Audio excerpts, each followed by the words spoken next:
Bonsoir tout le monde, bienvenue aux rencontres de philosophie réflexive et existentielle avec Mathieu Martel, directement de Montréal, du loft du philosophe, ici pour vous entretenir d'un sujet ce soir philosophique. Je commence un petit peu à l'avance pour faire en sorte de pouvoir entamer mon sujet exactement à 17h30. Donc les gens vont se joindre à nous progressivement, mais je vais y aller avec quelques détails, quelques points d'information avant que l'on puisse bien sûr, s'entretenir de notre sujet de prédilection, le goût de vivre. Voilà. Donc, il est 17h26. Personne encore est à l'écoute. Je fais ça pour une première. J'ai commencé à 17h26. Mais notre sujet commencera à 17h30 précise.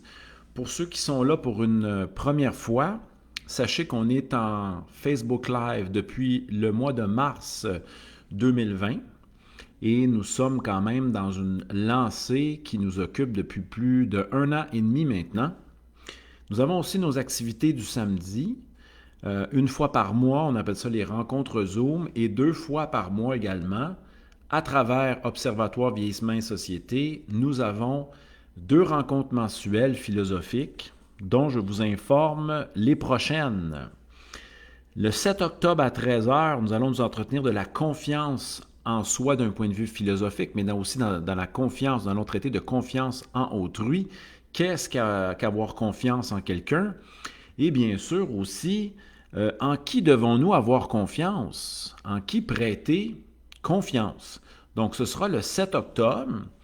Et aussi le 14 octobre, toujours un jeudi à 13h, car nos rencontres ont lieu le jeudi à 13h, les désirs non nécessaires que j'appelle vraiment les trois soifs selon Épicure, bref, la vision du malheur selon Épicure. Sachez les amis que vous arrivez dans le live, mais j'y vais de quelques points d'information et mon sujet sera bien sûr commencera à 17h30. J'en profite pour saluer Isabelle, Vanda et Liane qui sont parmi nous. N'hésitez pas à me dire un petit bonjour. J'aurai également des questions pour vous. Donc, sachez aussi que jeudi prochain, à 14h, je crois que ça va être une rencontre pleine, c'est-à-dire que les 15 inscriptions seront obtenues pour notre rencontre à BNQ via Zoom. Donc, toute personne qui veut s'inscrire, qui a 50 ans, 55 ans et plus, peut s'inscrire via mon annonce Initiation à la réflexion philosophique à BANQ, 15 places maximum, mais je pense qu'on est déjà rendu à 10-12 places. Il y aura peut-être une suite le 25 novembre prochain. Je salue Hélène qui vient de se joindre à nous également. Nos ateliers commenceront le 16 octobre. Bien sûr, un atelier d'écriture, le troisième atelier avec 10 exercices suscitant la créativité pour ceux qui veulent amorcer une démarche d'écriture, la poursuivre ou la maintenir. Ce sera le 16 octobre à 13h, les samedis, rencontre Zoom.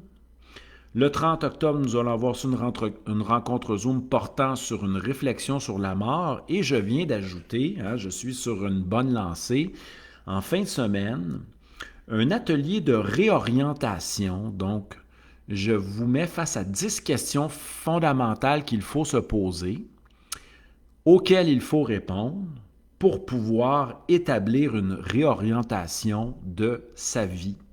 Ça sera le 20 novembre. Également, j'ai rajouté pour terminer l'année 2021, le 11 décembre, une conférence thématique du samedi, Rêver, éveiller, avec le beau temple japonais qui est situé dans une des mers, dans la mer japonaise, un beau temple qui, la marée baisse, on voit les poutres du temple, et lorsque la marée est plus haute, on aperçoit simplement le haut de ce magnifique temple. Donc, allez voir dans ma section événements pour voir ce qui s'en vient pour les rencontres du samedi.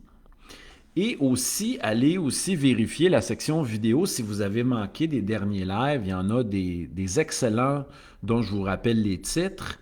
Il y a bien sûr Trouver sans chercher. Également aussi, un dont je suis très fier, c'est bien sûr la magie des coïncidences. Allez voir tout cela dans la section événements. Et certains vont recevoir mes livres cette semaine. J'ai fait tirer quelques livres la semaine dernière. J'espère que vous allez apprécier. Je salue Guylaine de Québec, Mélissa de la Rive-Sud, Hélène de Montréal et Eliane de Montréal également. Merci d'être présent et présente. Ce soir, j'ai commencé un petit peu plus tôt, vers les 25 et 26, pour donner les points d'information. Nous allons nous entretenir du sujet suivant, le goût de vivre. Hein? Avons-nous encore le goût de vivre? Hein? Qu'est-ce que d'avoir le goût de vivre? On va établir une réflexion sur la notion de goût dans quelques instants. Et qu'est-ce qui nous empêche de goûter à la vie également? Je salue Mylène qui vient de se joindre à nous, Caroline, je salue Guylaine, merci d'être là aussi, Mélissa, Hélène, Eliane, Vanda et Isabelle, et j'aurai des questions dans quelques instants pour vous. Donc, vous savez que c'est une rencontre toujours ponctuelle. Celle-ci, ce n'est pas dans le cadre de l'Observatoire vieillissement. On aura aussi une conférence au début du mois de novembre et au début du mois de décembre avec l'OVS, l'Observatoire. Et je salue les bénévoles de l'organisme ainsi que Sibylla S qui nous permet de poursuivre ces rencontres via Facebook Live. Mais ici, ce soir, il s'agit d'une rencontre personnelle directement de mon domicile. Comme toujours, vous voyez mes livres à l'arrière et on va s'entretenir du goût de vivre. Donc, lorsque nous pensons à la notion de goût, tout de suite, nous pensons à l'intervention ou à l'expérience des 5 sens. Le goût, bien sûr, ça c'est le premier niveau de l'exploration à travers le goût.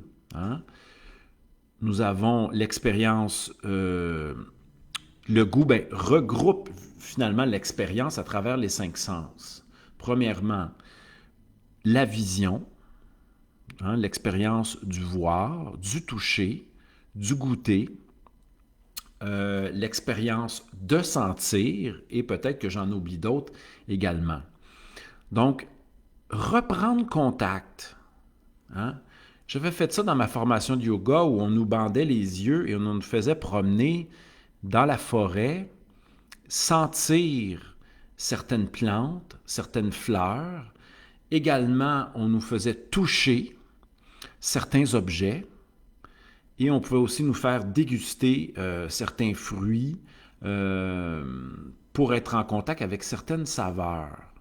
Donc, le goût de vivre, peut-être, recommence-t-il ou s'inscrit-il dans l'expérience sensorielle? Réapprendre à être conscient au niveau de l'expérience de nos 5 sens.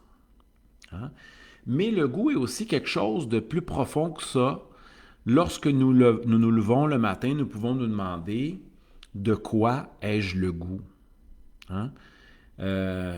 Et souvent aussi, nous sommes dans des états où nous prenons conscience de certaines choses dont nous n'avons pas le goût, qui étaient prévues pour la journée.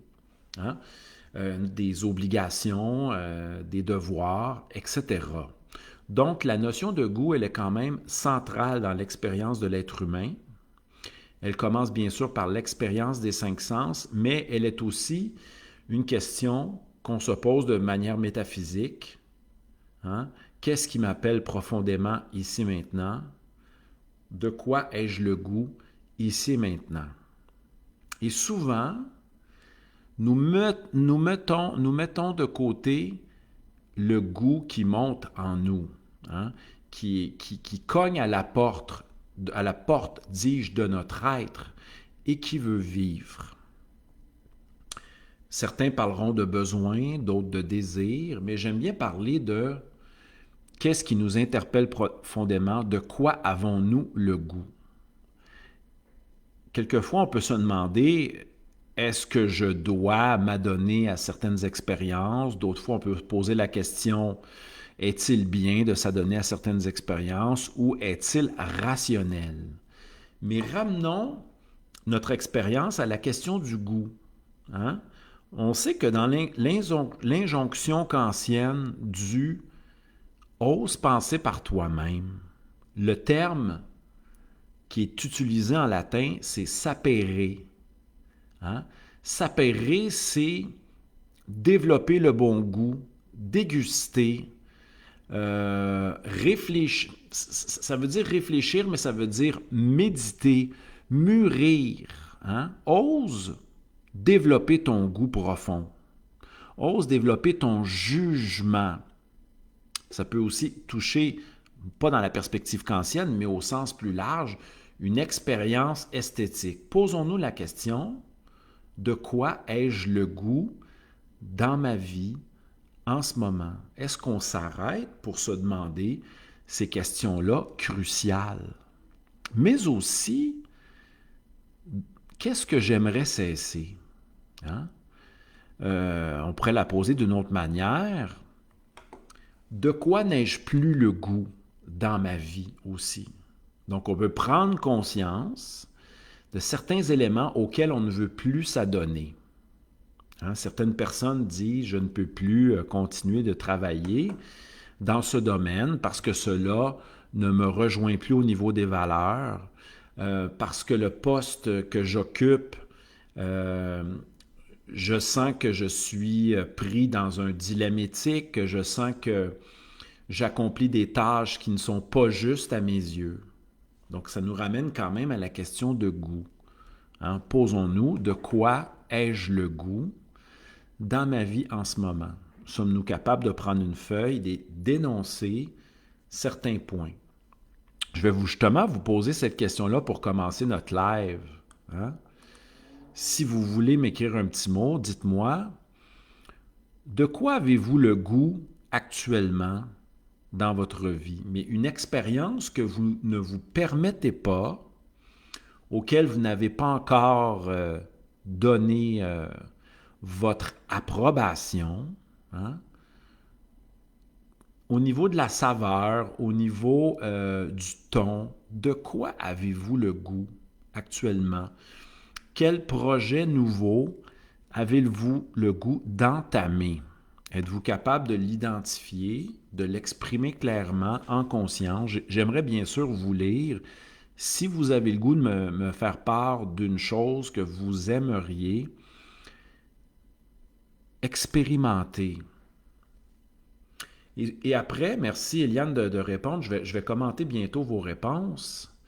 Puis après, allons voir qu'est-ce qui nous empêche de vivre ce dont nous avons le goût. Hein? Pourquoi nous arrive-t-il des rencontres qui ne font que répéter certains schèmes dans notre vie? Pourquoi nous heurtons-nous aux mêmes obstacles, aux mêmes problèmes? Je lisais récemment une phrase de Jodorowsky qui disait que la maladie, les douleurs, les souffrances étaient peut-être le résultat d'éléments face auxquels nous culpabilisions ou d'éléments que nous nous interdisions d'explorer. Voilà, merci de me répondre, les amis. Je vous repose la question, de quoi avez-vous le goût ici maintenant dans votre vie? Une chose que vous ne vous permettez pas d'habitude, un élément que vous n'avez pas encore entamé dans votre périple, dans votre quête intérieure. J'en profite pour vous dire qu'on est dans un petit live impromptu avec Mathieu Martel, philosophe. Merci d'être là tout le monde. Le sujet de ce soir, le goût de vivre. Je salue Isabelle, Vanda, Eliane, Hélène, mais aussi ceux qui écoutent en différé, bien sûr. Je vous salue tous et toutes. Je salue Mélissa, Guylaine, Caroline. Et voilà pour ceux qui m'ont dit bonjour. Vous pouvez également me saluer. On y va avec les petits commentaires concernant le goût de vivre. Il y en a un goût de simplicité à tous les niveaux de sa vie. Donc, son besoin profond, son goût d'expérimentation et d'exploration est la simplicité. Qu'est-ce qui t'empêche de vivre à un niveau où tu peux considérer les choses comme étant simples? Hein?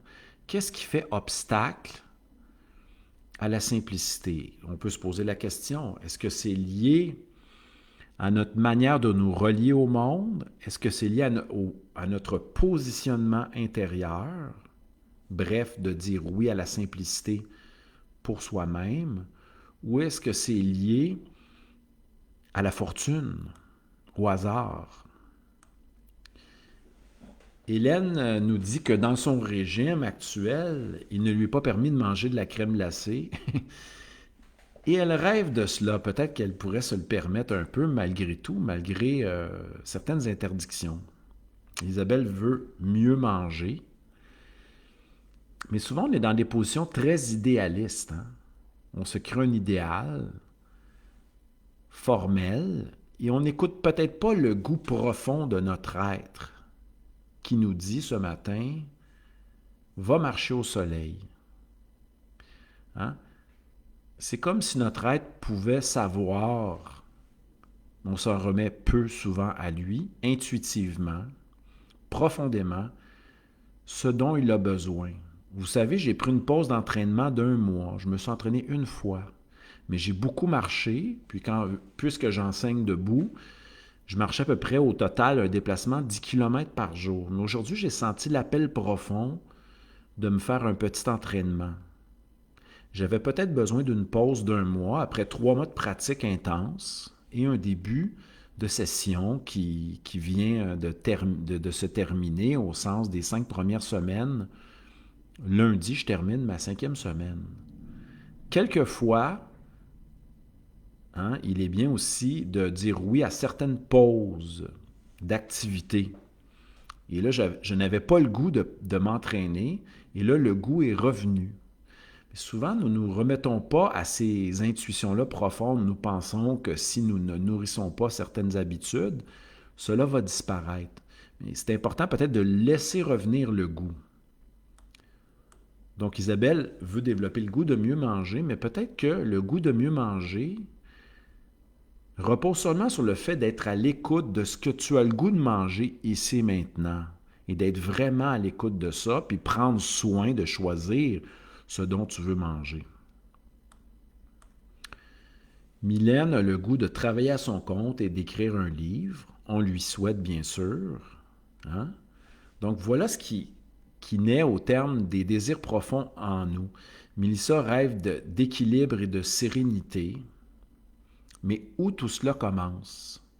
Ça commence, non pas dans le fait de suivre un gros programme, un plan sur 1 an, mais ça commence au jour le jour, comme nous dit Aristote, hein, dans chacune de nos actions, avec, on ajoute à cela, de la constance, de la persévérance et un souci de développer certaines pratiques qui vont nous mener à cette vie équilibrée-là et sereine.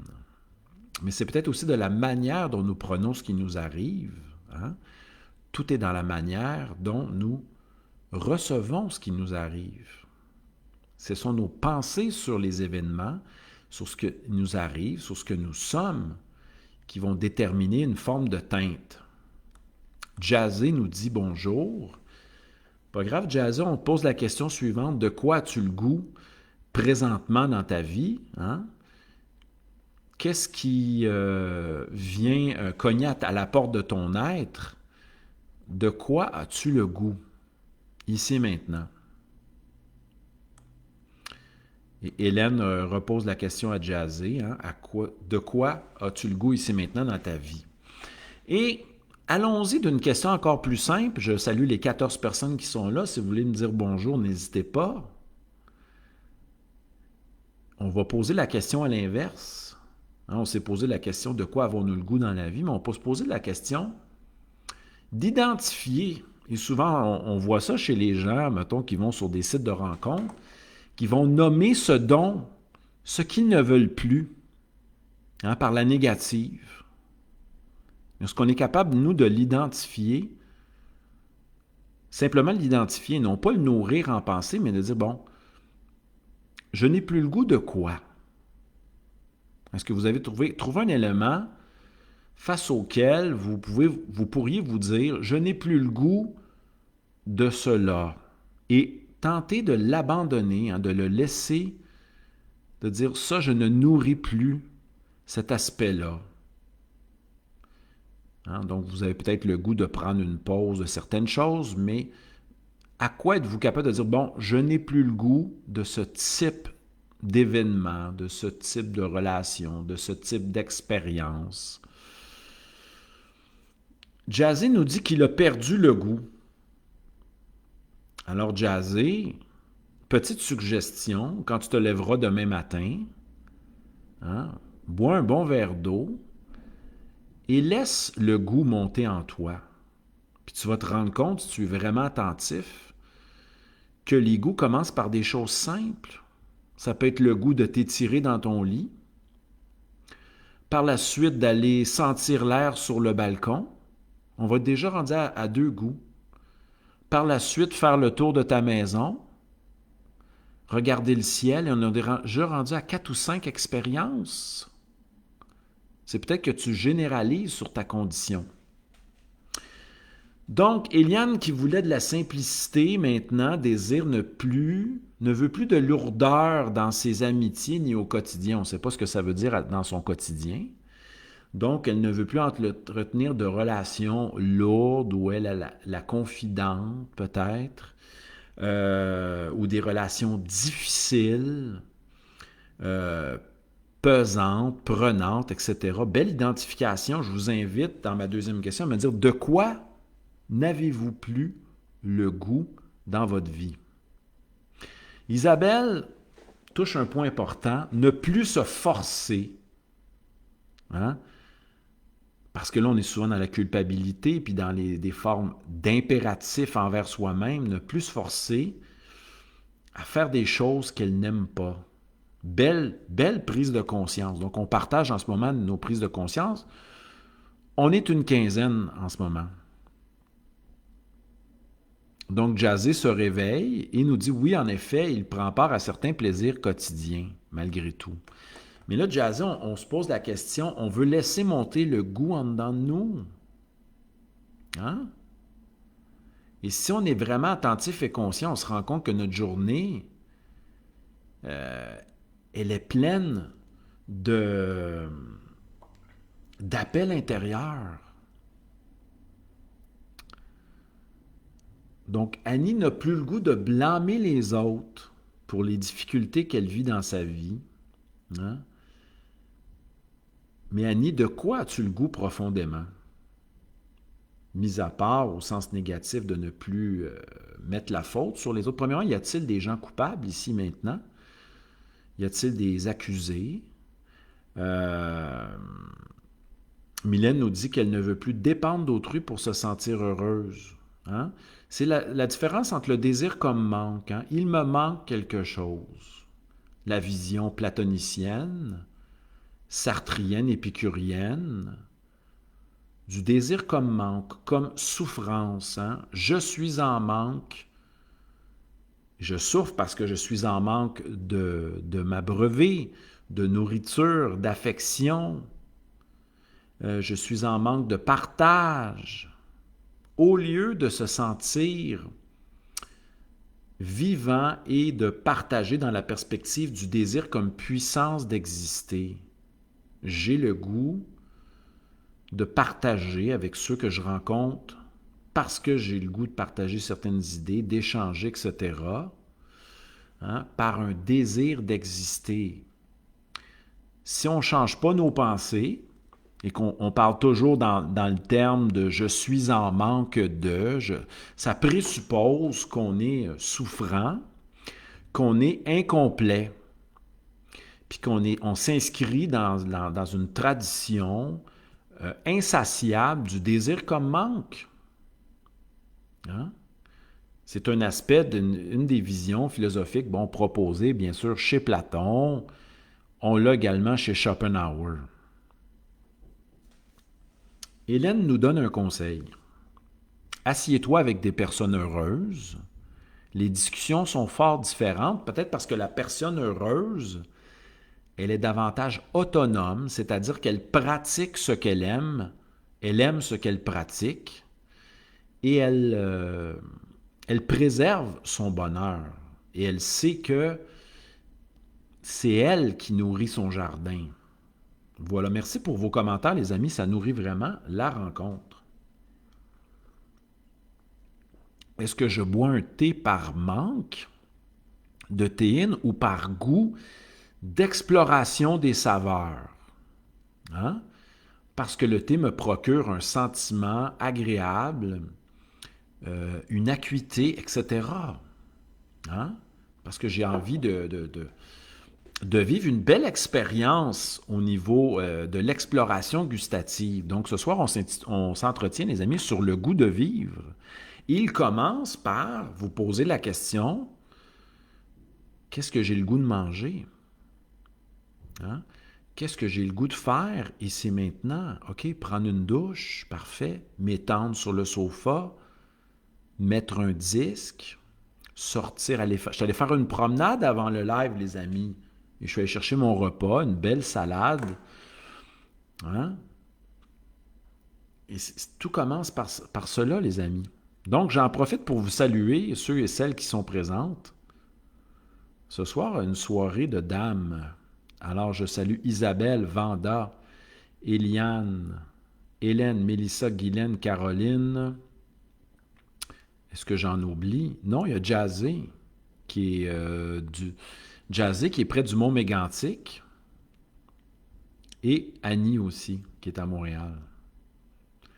Donc, de quoi n'avez-vous plus le goût, les amis? Partagez-moi ce point de vue-là.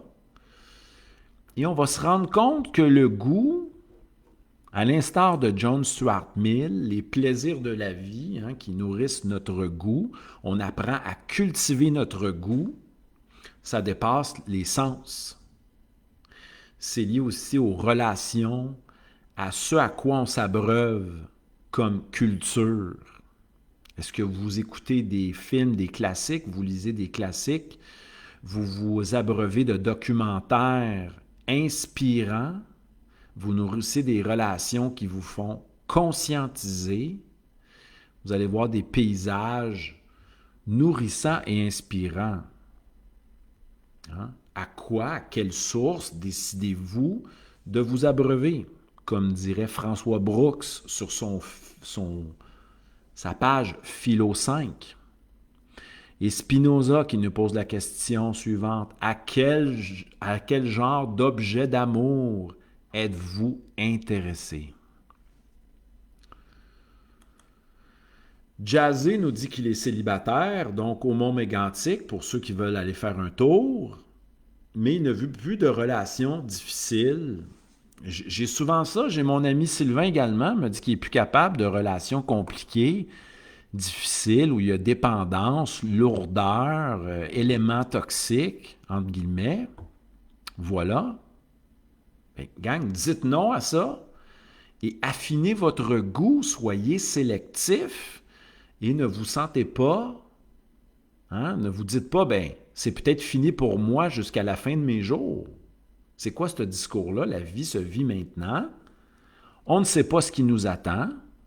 Donc, cultivons une attitude d'esprit ouverte. Comme dirait, on salue François de Québec qui nous dit « le meilleur m'attend ».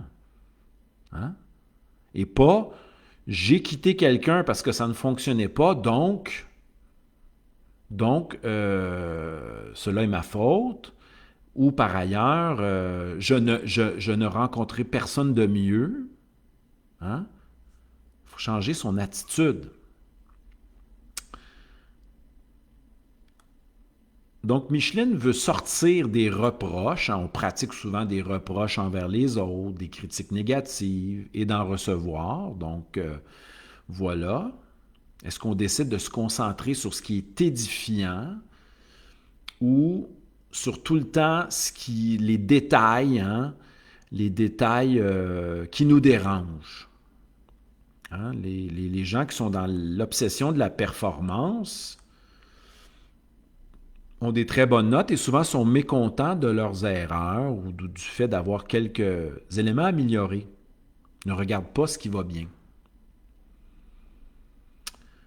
Donc, Annie nous dit qu'elle n'a plus le goût de remettre à plus tard la réalisation de ses rêves. J'espère que ça commence maintenant parce que moi, ma vie, c'est ça. C'est un oui ici maintenant à la réalisation. On ne se rend pas compte que nous sommes les gens qui fermons nos portes. Nous fermons les fenêtres, nous vivons la porte fermée et nous n'osons pas faire un pas devant l'autre. Hein? Nous pensons que c'est impossible. Mais la vie, c'est le mouvement, puis il faut y aller. Hélène nous dit « s'aimer d'abord soi-même ». Et s'aimer d'abord, c'est d'abord dire oui, profondément, à ce dont nous avons le goût. Hein? D'user une forme de tranchant, de dire « ça, c'est fini, ça, j'en veux, allons-y, goûtons ». N'ayons pas peur de faire des révolutions intérieures, n'ayons pas peur de faire le ménage, de repartir à zéro, mais on ne repart jamais à zéro, on est dans un processus de la réalisation, dans une forme de devenir. Jazzé n'a plus envie de faire face à la société, d'avoir affaire à la société, mais Jazzé, tout ça est une abstraction. Qu'est-ce que la société en général, Jazzé, quand tu marches là, puis tu mets le pied sur un caillou ou que tu mets la main sur un boulot? Hein? Bon, tu n'as plus le goût de voir des individus peut-être, mais qu'est-ce que cela veut dire? C'est une abstraction, la société même, tu rajoutes en général. Tout cela est une abstraction. Hein? Vis, tu veux baigner dans ta solitude et te réjouir dans la solitude, bien tant mieux. Tu n'as pas envie de voir des personnes ou choisir tes relations, mais vas-y. Laisse faire la société en général. Hein? Tout ça n'est qu'une abstraction. Hélène nous invite à nous aimer nous-mêmes. Mais cela commence par quoi?